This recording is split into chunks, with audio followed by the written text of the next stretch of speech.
দুটি ডিম এবং পুঁই শাক দিয়ে যে এত মজাদার খাবার তৈরি করা যায় আগে জানতাম না। তবে আমার মতো মনে হয় অনেকেরই অজানা। তাই তো সকলের উদ্দেশ্যে আজকের রেসিপি শেয়ার করছি। আসসালামু আলাইকুম everyone, welcome to my channel. নতুন রেসিপির ভিডিও নিয়ে আবারও চলে এসেছি আপনাদের সামনে। আজ নিয়ে এসেছি পুঁই শাক ও ডিম দিয়ে তৈরি একটি মজাদার খাবার। এই রান্নাটি করার জন্য প্রথমে আমি পুঁই শাকগুলোকে কেটে নিচ্ছি। পুঁই শাকের পাতাগুলোকে কেটে নিচ্ছি, তারপর ডাটা অংশটাকে কেটে নিব। এখানে নরম ডাটা অংশটা এই রান্নায় ইউজ করছি। নরম ডাটা অংশটা দিয়ে রান্না করলে খাবারটা খেতে মজাদার হয়। ডাটাটার খোসাগুলো ছাড়িয়ে নিচ্ছি। ডাটাগুলোকে ছোট ছোট করে কেটে নিচ্ছি। এখানে প্রায় 1 ইঞ্চি পরিমাণ করে কেটে নিচ্ছি। তারপরে এর উপরের যে আঁশ অংশটা রয়েছে সেটাকে কেটে ফেলে দিচ্ছি। আর এখানে পুঁই শাকের নরম ডাটাটা ইউজ করছি। এতে করেই খাবারটা খেতে ভালো লাগে এবং রান্না করার পর মিশে যায় এবং সহজেই সিদ্ধ হয়ে যায়। আপনারা ভিডিও লক্ষ্য করলে বুঝবেন আমি কিভাবে ডাটাগুলোকে পরিষ্কার করে নিচ্ছি। আর পাতাগুলোকেও ছোট ছোট করে কেটে নিয়েছি।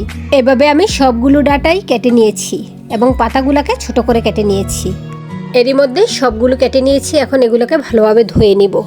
আর এখানে একটি আলু নিয়েছি। আলুটার খোসাগুলো ছাড়িয়ে নিয়েছি। এখন লম্বা এবং পাতলা করে কেটে নিচ্ছি। একেবারে পাতলা করে কাটছি। আপনারা ভিডিওটা ভালোভাবে লক্ষ্য করলে বুঝবেন। আমি এখানে একটি আলু দিয়ে দিচ্ছি, আপনারা পরিমাণে আরও বাড়িয়ে নিতে পারেন। আলুটা কেটে এক পাশে রেখে দিচ্ছি। এখন কেটে নিচ্ছি পেঁয়াজ এবং রসুন। এখানে বড় সাইজের একটি পেঁয়াজ নিয়েছি। পেঁয়াজটাকে কুচি করে কেটে নিচ্ছি।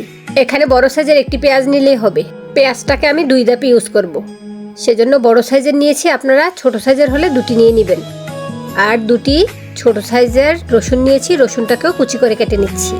সব কাটাকাটি শেষে এখন রান্নায় চলে যাব। সেজন্য এখানে একটি প্যান নিয়েছি। প্যানে এখন প্রথমে দিয়ে দিচ্ছি ধুয়ে রাখা পুঁই শাকগুলো। পুঁই শাকগুলো ধুয়ে পানিটা ছাড়িয়ে নিয়েছি। এখন এর সাথে দিয়ে দিচ্ছি কেটে রাখা আলু। এখন দিয়ে দিচ্ছি মসুর ডাল। এখানে 2 মুঠো পরিমাণ মসুর ডাল নিয়ে ভালোভাবে ধুয়ে এর সাথে অ্যাড করে দিচ্ছি। এখন দিয়ে দিচ্ছি কেটে রাখা পেঁয়াজ। এর থেকে অর্ধেক পরিমাণে দিয়েছি। আর বাকি অর্ধেক পেঁয়াজ কুচি আমি পরবর্তীতে রান্নার কাজে ইউজ করব। এখন দিয়ে দিচ্ছি পরিমাণ মতো লবণ। লবণটা প্রত্যেকের পরিমাণ অনুযায়ী দিয়ে দিবেন। এখন দিয়ে দিচ্ছি 1/2 চা চামচ পরিমাণে ধনিয়া গুঁড়া।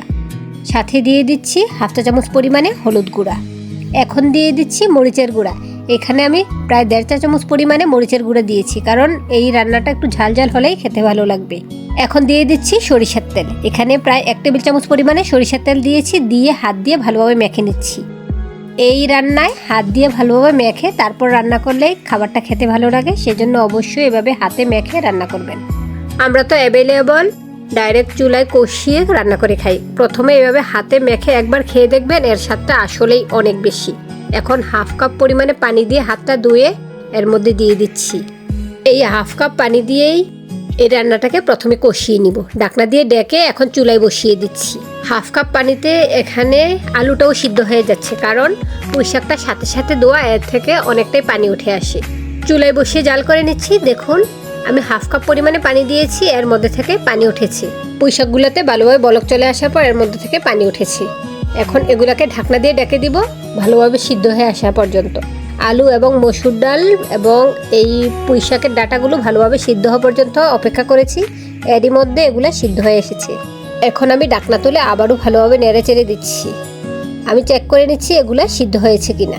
ডাঁটা আলু ভালোভাবে সিদ্ধ হয়েছে, সেজন্য চুলা থেকে তুলে নিচ্ছি।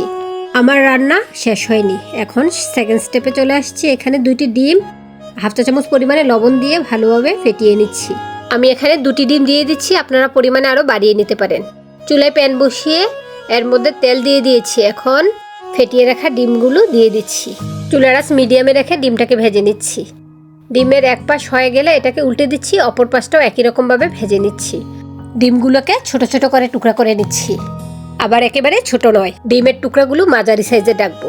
আপনারা ভিডিওটা ভালোভাবে লক্ষ্য করলেই দেখবেন আমি এর সাইজটা কতটুকু রেখেছি। ডিমগুলো ভাজা হয়ে গিয়েছে। এখন আমি একটা প্লেটে তুলে রেখে দিচ্ছি। একই প্যানে আমি এখন আবারও দিয়ে দিচ্ছি তেল।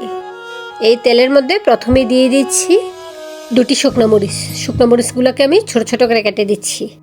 মরিচটা ভাজা হয়ে আসলে এখন এর মধ্যে দিয়ে দিচ্ছি 1 চা চামচ পরিমাণে 5 ফোড়ন। এই 5 ফোড়নের ফ্লেভারের কারণেই ডিম ও পুঁই শাকের এই রান্নাটা অনেক বেশি মজাদার হয়। আপনারা একবার বানাবেন। একটু ভেজে নেওয়া শেষে এখন এর মধ্যে বাকি পেঁয়াজ কুচি এবং রসুন কুচিটা দিয়ে দিচ্ছি। পেঁয়াজ এবং রসুন কুচিটা দিয়ে নেড়েচেড়ে এগুলা গোল্ডেন ব্রাউন হওয়া পর্যন্ত ভেজে নিচ্ছি। আমার মতে এই ফোড়নের মধ্যেই এই পুঁইশাক ডিমের রান্নার আসল স্বাদটা লুকিয়ে আছে। পেঁয়াজ এবং রসুনের ফোড়নটা ভাজা হয়ে এসেছে। এখন এর মধ্যে ভেজে রাখা ডিমটা দিয়ে আবারও কিছুক্ষণ ভেজে নিচ্ছি। ডিমটা যেহেতু আগে থেকেই ভাজা, সেহেতু খুব বেশি সময় যাবত ভাজতে হবে না। এখানে আমি 30 সেকেন্ড ভেজে নিচ্ছি। এখন এর মধ্যে রান্না করে রাখা পুঁইশাকগুলো দিয়ে দিচ্ছি। এখন ভালোভাবে মিশিয়ে নিচ্ছি। যারা এটা এভাবে রান্না করে খাননি তাদেরকে আমি সাজেস্ট করব একবার এভাবে রান্না করে খাবেন। এই রান্নার উপকরণগুলো খুব বেশি দামি নয়, সেজন্য আপনাদেরকে বলছি আমার রেসিপি অনুযায়ী এই খাবারটি একবার রান্না করে খাবেন। যদি আপনাদের ভালো না লাগে তখন আমাকে কমেন্টে জানাবেন, আর যদি ভালো লেগে থাকে তাও জানাবেন। যেহেতু উপাদানগুলো খুব বেশি ব্যয়বহুল নয়, সেহেতু আমার কথা রাখতে এটি একবার রান্না করে খান, তারপর আমাকে কমেন্টে জানান।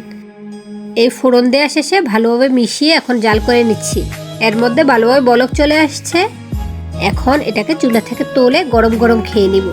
আপনারা চাইলে এই মুহূর্তে এই রান্নাটার মধ্যে ধনিয়া পাতা দিয়ে নিতে পারেন, তবে আমি এখানে 5 ফোড়ন দিয়েছি, এই জন্য আর ধনিয়া পাতাটা দিয়ে নিচ্ছি না। এখন চুলা থেকে তুলে নিয়ে এসেছি। এখন গরম গরম ভাতের সাথে খেয়ে নিব। আমার রেসিপিটি ফলো করে আপনারা একবার এই রান্নাটি করবেন এবং খেয়ে আমাকে কমেন্টে জানাবেন। আজ তাহলে এই পর্যন্তই। আল্লাহ হাফেজ। আসসালামু আলাইকুম।